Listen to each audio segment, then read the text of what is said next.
Salam sejahtera bagi kita semua.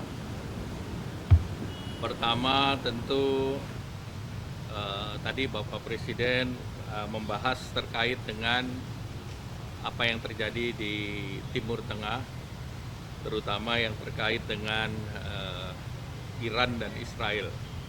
Terkait geopolitik nanti akan dijelaskan oleh Ibu Menteri Keuangan, namun pada prinsipnya adalah deeskalasi ataupun menahan diri adalah satu hal yang sangat penting, terutama terhadap negara-negara yang terlibat di sana.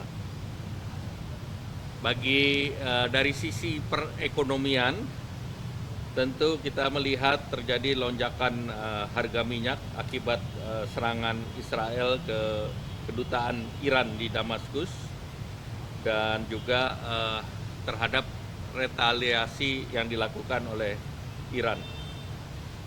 Dari segi ekonomi, Laut Merah dan Selat Hormuz itu menjadi penting, terutama karena Selat Hormuz itu 33.000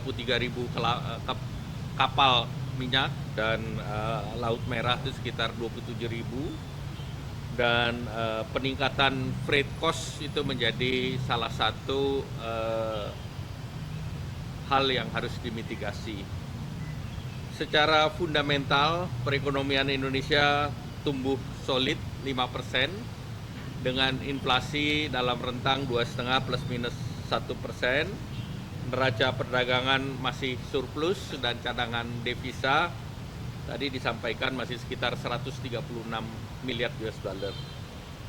Dari segi pasar keuangan, dolar indeks mengalami penguatan di tengah rilis data ekonomi Amerika yang menunjukkan penguatan. Kemudian eskalasi tentu meningkatkan ketidakpastian, dan tentu yang harus kita mitigasi adalah beralihnya aset ke safe haven, dalam hal ini US dollar, emas, nikel juga mengalami kenaikan. Nah, nilai tukar dan indeks harga saham itu juga mengalami pelemahan secara global, namun Indonesia dibandingkan peer countries relatif masih dalam situasi aman, dan tentu kita perlu melakukan beberapa kebijakan, antara lain kebauran fiskal dan moneter, menjaga stabilitas nilai tukar, menjaga APBN, dan memonitor kenaikan logistik dan kenaikan harga minyak.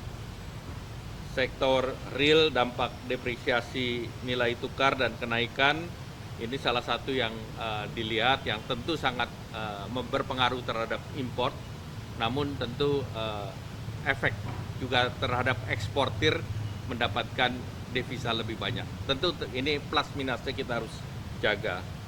Tentu bagi pemerintah terus melihat reform struktural dan menjaga ekspektasi daripada investor, dan juga memperkuat daya saing, dan juga untuk menarik investasi jangka panjang ke Indonesia.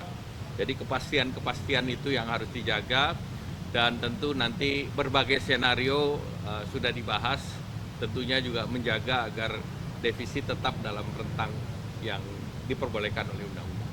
Demikian, terima kasih. Terkait dengan subsidi energi tersendiri, ada evaluasi nggak, Pak? Evaluasi akan kita lakukan sesudah bulan Juni. Pak, ada Ya. kemungkinan pemberian bantuan itu, ingat kalau bisa harga dolar naik dan situasi. Sekarang kan belum terjadi, jadi kita monitor saja, wait and watch. Dari prediksi pemerintah sendiri itu bakal Kita melihat diharapkan terjadi deeskalasi.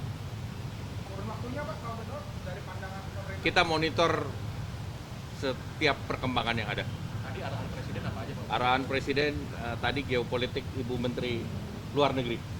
Ya, lanjut Ibu ya. Saya izin ada halal bihalal di kantor. Ya, nanti.